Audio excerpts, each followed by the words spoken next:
Business leaders know the future is already here. The economy is shifting. Non-humans are entering the workforce. Nothing feels certain. SHRM understands those evolving challenges, both in the workplace and the wider world. In this podcast, we'll bring together authors, researchers, executives, and non-traditional experts to help you take on the challenges others haven't yet considered.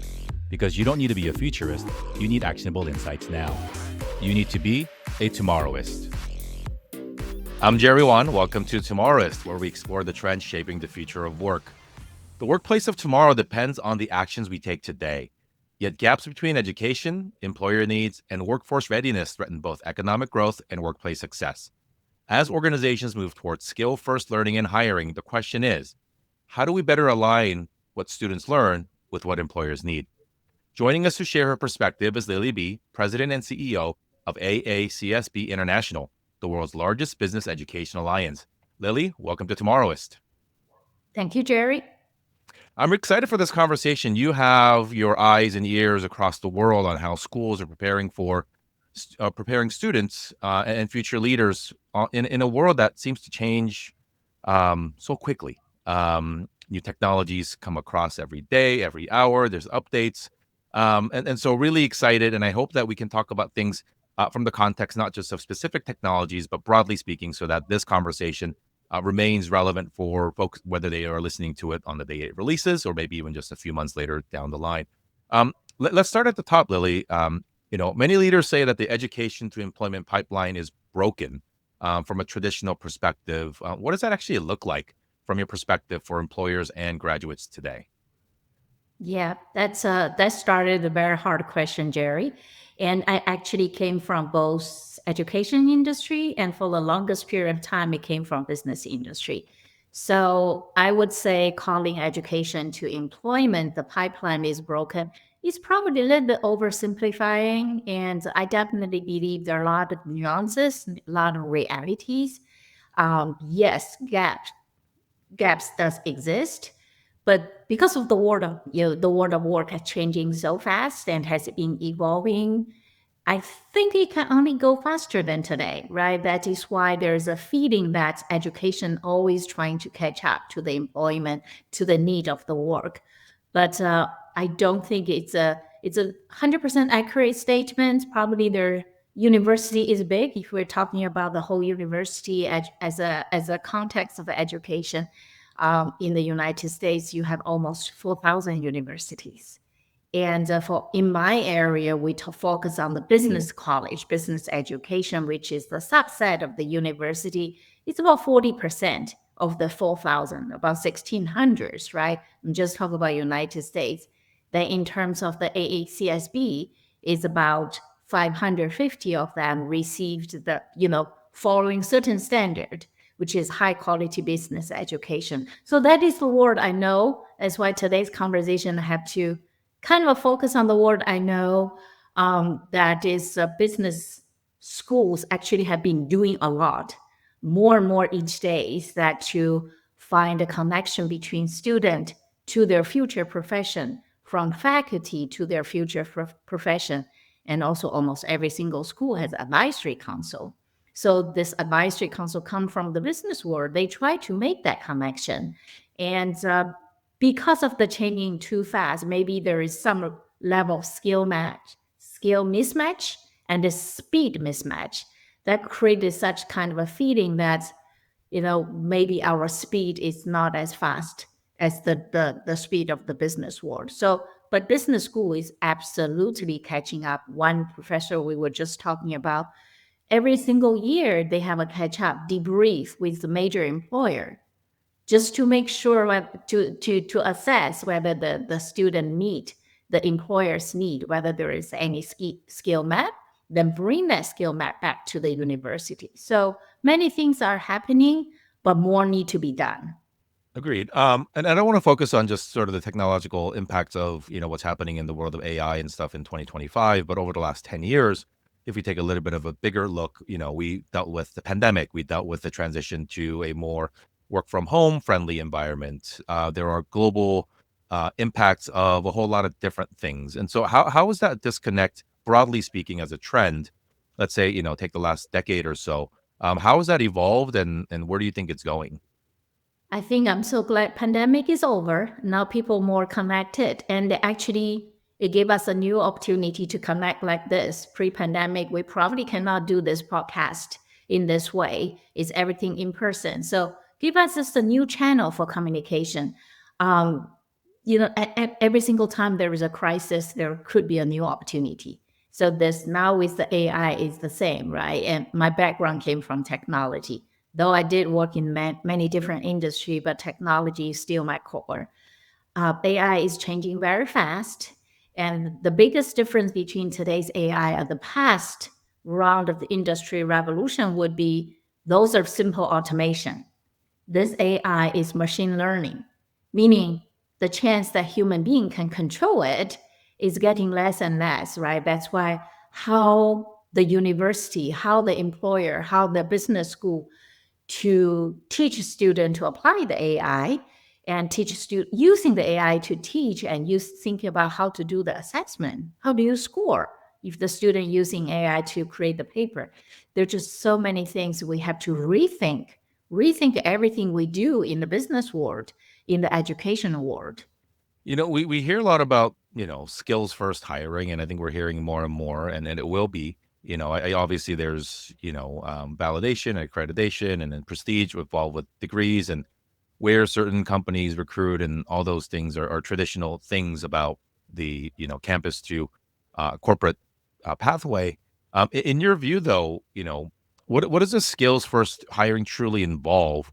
How can schools adapt to it, and more importantly, for our audience, mostly on the corporate side, how are organizations adapting to make sure that they are staying nimble, but also making sure that they are still keeping important and prioritizing their standards of employment that they've always had. Yeah. I definitely heard a lot in recent couple of years about skill first hiring, and especially from some of the major employer focus a lot on the skill first. I think it's not necessary from my perspective, not necessary is a bad trend. However, if an employer focusing only on the skill first and forget about the traditional or maybe ignoring the traditional college education, I think is in it, if you feel something not up to your expectation, you totally throw away that and create a new thing. That is not a good trend, I'm saying. So I see the coexistence of college education and skill first hiring. The reason I'm saying that is the 4 years college education is it definitely build a solid foundation. So there's three major elements. The foundation, that is the critical thinking and teaching the young kids how to think, not what to think, right? And being able to ask that question, that critical thinking is the key. So that's a foundation. And then you need a lot of technical skill, that immediate skill to do the job. That skill first hiring probably can play a lot of role, right? That technical skill. However, the technical skill changing so fast. So probably year one, you learn in college in some sort of technical skill. By the time year four, it's already changing. Everybody say every 5 years they have a major shifting the knowledge and skill. So that is the part probably college need to pick up more, and the employer can play more role. But the third, the fundamental, I think is also very critical part is the being, is the human-centered skill, right? If a young person going to a college just to pick up technical skill, I think that's a waste of time. The foundation, the technical skill, Yeah. the being, which is resilience, the communication, and being able to adapt, being able to learn is the fundamental skill that college can train individual. So I would say let's not choose one over another. Let's have both of them. You mentioned a little bit earlier in our conversation about, schools and professors and teachers being able to properly gauge or judge a student's understanding of a concept or how much input they put in, because, the reality is that so many tools exist today, and you are coming online every day that can do a lot of the things that took me a long time in business school to figure out, right? Like, um, running on Excel and, figuring stuff out, right? To get to a final number. And Not only is it faster, perhaps, a machine or something that you can outsource using AI and ML can do that. And so, I want to get your thoughts on, I think we can all agree that there are a lot of, intangible benefits of going to, whether it's an undergrad program or graduate program in business, particularly because there are a lot of, intangible skills, social skills, relationships, and all these things. And when we think about the difference, or the comparing that with the skills first idea, when the tactics or the tactical skills, particularly when it comes to more technical aspects like accounting and things like that, that can be done now. How do you think about let's talk about the schools first, their responsibility in adapting sort of their curriculum so that the students can be better prepared? When I talk to students who are sometimes opting to not go to school, it's, why am I learning things that I'm not going to do anyway? Meaning, there's going to be a machine that can help me do that. I want to spend my time learning some things that I cannot do. But the graduation requirements and the curriculum take a long time to change, particularly at some of these institutions. And so, how are schools thinking about that? And then, how can employers work with the schools to make sure that the time that they spend in school will actually be best prepared for skills and, talents that will stand the test of time and not become something that is not relevant at all? Right. So I think that comes to multiple fronts. For example, I'm giving you one example that is the apprenticeship program, or maybe some call the internship program. So the school and employer working together to make sure the kids has the immediate current knowledge and skill needed for the employer in the future. A lot of school are doing many of those, right? Co-op program. And another one is the advisory council, some call the advisory board. Most of our business school has that. So the advisory board, they meet quarterly or maybe semi-annually or annually. This business leader going back either to their own school, to other schools, that to tell the schools that what is the current knowledge skills needed, and sometimes they predict for the future, right? I think that the gap you mentioned that is really what is the current, what is the needed. I mean, honestly, many times faculty may not know what is the most needed immediate, right, in the business world, but the advisory council created, the systematic communication channel for the faculty, for the school with the business world. So I think those are extremely important in the today's world because everything move fast. We've been saying that the speed is just the constant theme for business school, for business world. The school has to pick up. I definitely heard a lot that our curriculum are not changing fast enough. And but if you think talking about the fundamentals, for example, the logic class I learned in the college is useful every single day. People may not know many times how useful it can be. May sometimes may not be immediate, may be the long term, right? It's like you don't see the air, you just don't believe the air is existence. It's in front of you, or it's you need water only when you don't have the water. So that fundamental is the key. That probably doesn't need to change that quickly, right? But the technical part does need to change quickly. That is why even our standard change every 5 years now, accreditation standard. Typically, in the historical time, is like 10 years, decade, 2 decades. We notice like this definitely not enough. We have to refresh and look at it every single time. And COVID changed many things, AI changed many things. What else is coming? We don't even know. That is why prepare for the unknown is the fundamental important things. And I don't know. I'm glad Jerry, mentioned that you came from business school. I remember my professor tell me that there are three major knowledge level or maybe cognitive level. One is we know this is a video call, and the second level is we know we don't know, right? We know we don't have Excel skill, or we know we don't know how to do the Python programming or whatever. That's the easiest thing. That is the skill-based learning. When you know you don't know, go learn it. You can go to school, you can find YouTube, whatever, learn it. the mass majority that we don't know is what we don't know what we don't know, right? Unknown, right? That is why if this we simply having that skill-based learning, just focusing on immediately, I know I don't know this, it's very much short-sighted, it's very much narrow.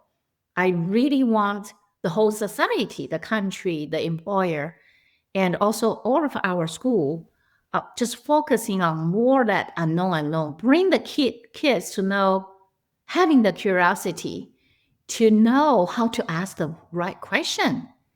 I mean, in the real world, many times it's you get assigned a project, you get assigned a task. It doesn't link to any discipline directly. It's many times interdisciplinary, right? There's no possibility you learn all the degrees from university.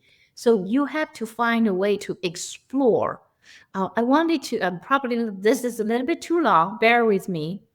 The word education, I speak Chinese and Japanese before English, actually. The word education in Chinese and Japanese has two meanings. Later on, I learned in education also have two meanings. It has two words. The first word is to teach, is to pass knowledge from professor to me, from me to student.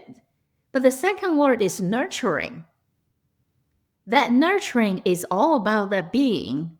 I think employer also need to think about that, not immediately having this person know how to do data analytics, about the nurturing, that being, that resilience, being able to take the challenge, take the pressure that comes to you every single day. That is the education we should focus on.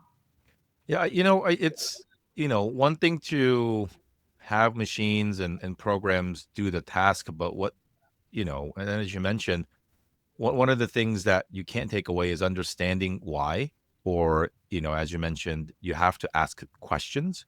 And so we've been hearing this a lot in this AI conversation, but the machines and the LLMs are only as good as the prompts you give them, right? And so you have to be able to understand contextually what the problem you're trying to solve is and understand it enough.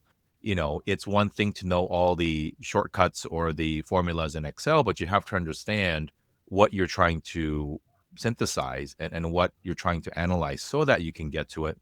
I do agree that I think there is this rush to sort of, hey, let's outsource or let's have a machine do everything that is menial task, right? Just, you know, um, and but it doesn't take away from sort of the human check, right? The sanity check or the sniff test, if you will, to say, hey, does this make sense?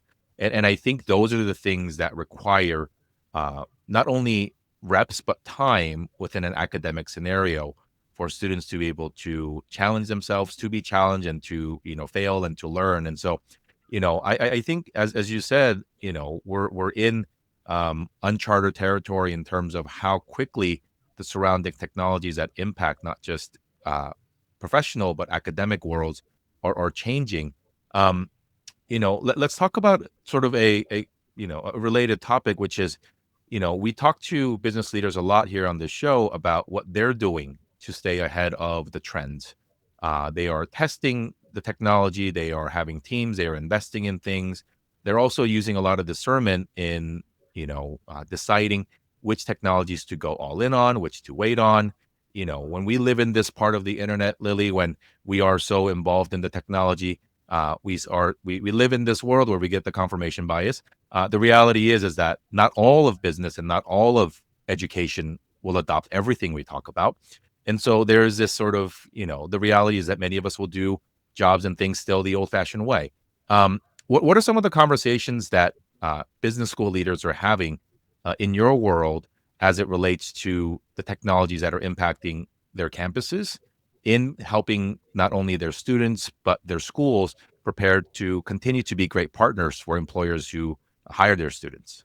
Yeah, actually, we have a lot of conversation. Yesterday, we had a board meeting because we're updating the standard. We say, how about we challenge ourselves, think about a little bit aspirational, and we asked our board member what from they're all business school deans, and from all around the world, we say, what's on your mind? The 50% of them talk about technology and what we can do to enhance to require, because when the standard change, the school probably need to react and picking up a lot of things. So from the AI, from technology perspective, the concern a lot is on AI in teaching.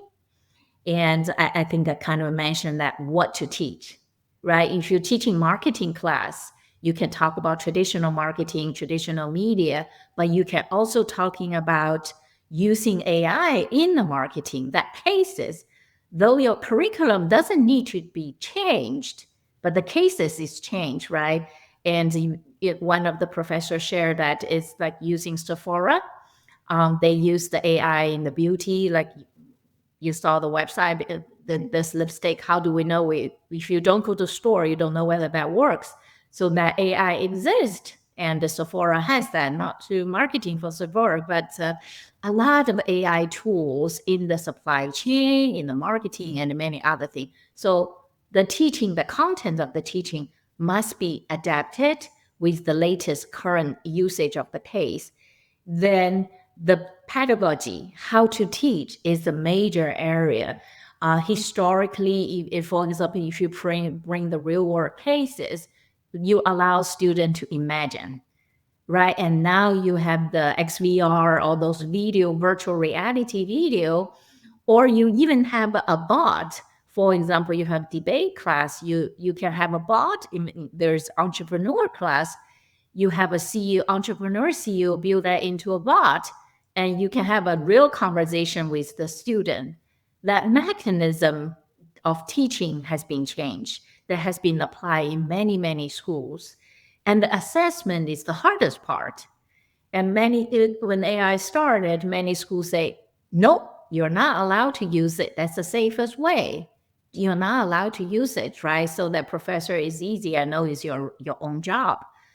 But I guess the reality is they have no choice. It's just the reality, right? Like you can't use internet, or you cannot use dictionary. You cannot use calculator, right? It's the same thing. So I think block is no longer option. So the professor many times have to do more work for the assessment. Instead of submit a paper, you have to present the paper in person, or even in this method, right? So to make sure it's your true knowledge instead of somebody else's knowledge. So it's definitely a lot to picking up with the technological advancement and just many other ground as well. Yeah, and when we think about the campus to corporate, or the pipeline, it's not it's not a mutually exclusive relationship, right? The schools have to participate and partner, and then see these schools as partners in preparing and helping to prepare their future employees. You mentioned, serving on advisory councils for business schools. I've had the pleasure of doing that for one of my schools, and and there are other schools that do more action based and sort of mid-school year consulting, or sort of hands-on action-based things.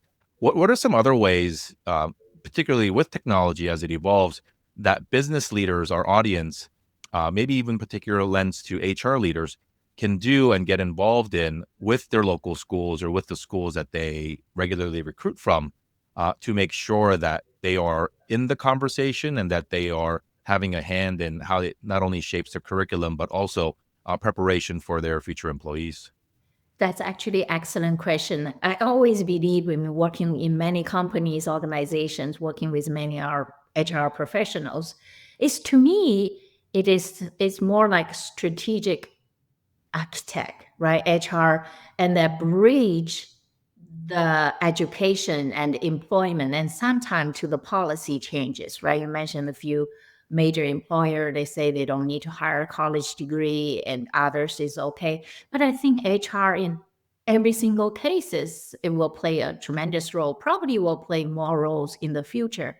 I mean, to me, as a chief HR officer, or head of HR, I would encourage every single one of them, if especially somebody feels that there is a skill gap, well, take action. As our social responsibility, right? I'm so glad, Jerry, you're doing that. And share with the school what are the emerging skills today for the university. Either you have time for advisory council, you don't, or just share with the schools that you come from or in your local community, and also identify what the capacity gaps today, and maybe think about what will be the future, predict what will be the future. And some of them actually, advisory council, they co-create, they become a co-creator of the curriculum. So I think all of those can be either HR professional or other business leader can do a lot. I think at the same time, I believe our university should reach out as well. So it comes from both way, right? It's not one way. It's not make it the gap bigger. So both sides should reach out and to connect. Your association deals or manages or builds relationships with schools across the world, as you mentioned. Most companies are global either by the way that they organize or from their customer base. Um, and then globalization has impacted, obviously, how we work, how we deal with each other, how we handle customers. What are some of the global trends that you are seeing for business leaders who may be hiring from different campuses or who are responsible for offices in different continents? We tend to look at a lot of these, situations or circumstances from a U.S. lens oftentimes, but would love to get your take on the global trends that we might not be seeing because of our focus on U.S.-centric issues here. Yeah, it's definitely globalization, whether we like it or not. It's not going away. And so AACSB, we have members in 100 countries, and which include 2,000 schools. Not every single one of them is business school. So we definitely feel the global trend. The school pay a lot of attention on it. The student mobility, either domestic student going out overseas or overseas student coming here, because the competition is no longer local. Whether you're a local company or any other company, you're not isolated. It's no longer local. The competition comes from around the world. We cannot say we're focusing on my own country, my own state, my local. No, but the competition is not. That is why it is so important that our students and also the business leader will think the same way, that we have the understanding or appreciation of multicultural differences and cross-border, how they do business, right? And sometimes we have an example of meeting a new leader in the different country to say, let's have an agenda and say, how about we meet first and to have a meet and greet before we set agenda. Some countries are more transactional. Some countries are more relational. I mean, knowing all those, this may not be technical skill, right? So, but having that open mind, and country, can be different, but they can all be right. That I think that will stimulate the globalization and even competition from all over the world. Awesome. Let's, as we wrap this conversation, part of the work that you do is policy, is working with governments and making sure that there is, a very positive environment for schools to operate in, and obviously, and for, as it relates to the labor market as well. Um, what are some policy changes or policy, adjustments or advocacy work that business leaders can do to the local level or state or even federal level, that can help build a more aligned pipeline, or have better alignment between the campuses and the corporate environment? Just in general, what I see the college education, or in general, the education is, for any country to have a bright future, you better rely on the quality education. So, while education may not be perfect, but if it is not perfect, this is the time, let's improve that, right? Through policy, through various type of support. I think your question may be more on the what would be the policy changes or support. I probably can give a few examples. I think one of them, just immediately after that globalization, I think about the student mobility, international student, right?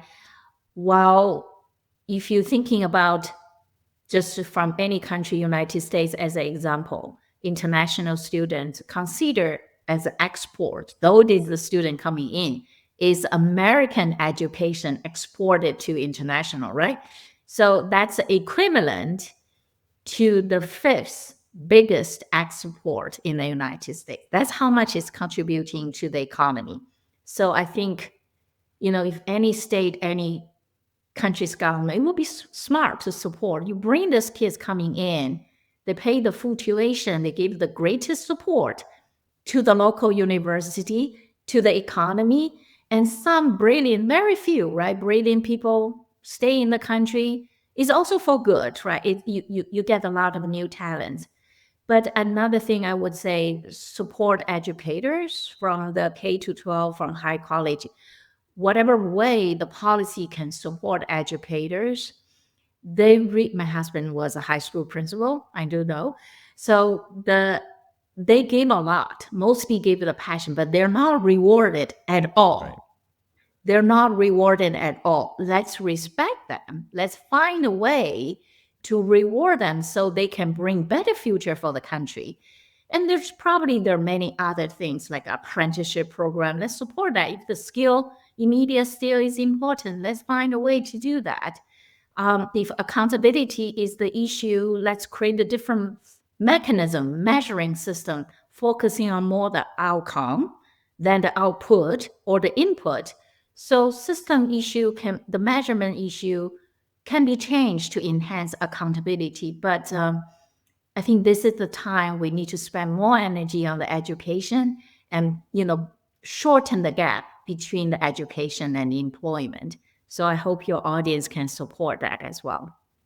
As I have one more question, and I hope you come back so we can continue this conversation, because what we're talking about isn't actually just a college or a graduate school issue, right? The way that we teach our youth, I have two children in elementary school. The way that what they're learning, how they're learning, it's all going to change, right? And so they're no longer going to be focused on regurgitating information. It's going to be about how to problem solve, how to think about things, because the tools that are going to be available to them even now, definitely in 10 years as they join the workforce, all the whats are going to be taken care of. The hows and the whys are really how they're going to be rewarded. And then those folks are going to really be put ahead. And so leave us with, I know we've talked about so much today, Lillian, and I hope that our audience has taken away so many nuggets of inspiration and things to consider to build into the organization. But what is the one thing, if we can distill it to a one thing, that business leaders, corporate leaders can do today to build a better partnership, to build a better pipeline, and to build a better path forward for folks coming out of school or early career folks into employment? Yeah, I think we kind of touched a little bit. I definitely believe the connect, co-create, the both sides. So business leader connect with the schools. Many of them come from the college. Let's make that connection. Let's co-build the curriculum and share the examples. And I think that's a fundamental important thing. So let's talk to each other. I would say let's talk to each other and not wait for the 10 years. Set up a system to talk with each other. I think that's is the only beginning point to build a stronger education, stronger pipeline. Awesome. Lily B of AACSB, thank you so much for joining us today on Tomorrowist. Thank you so much, Sherry. Thank you for the opportunity.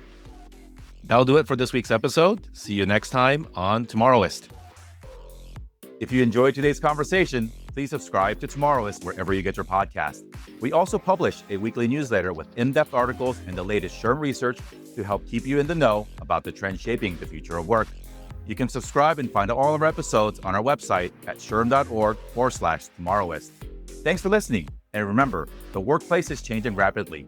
You don't have to be a futurist, be a Tomorrowist. SHRM.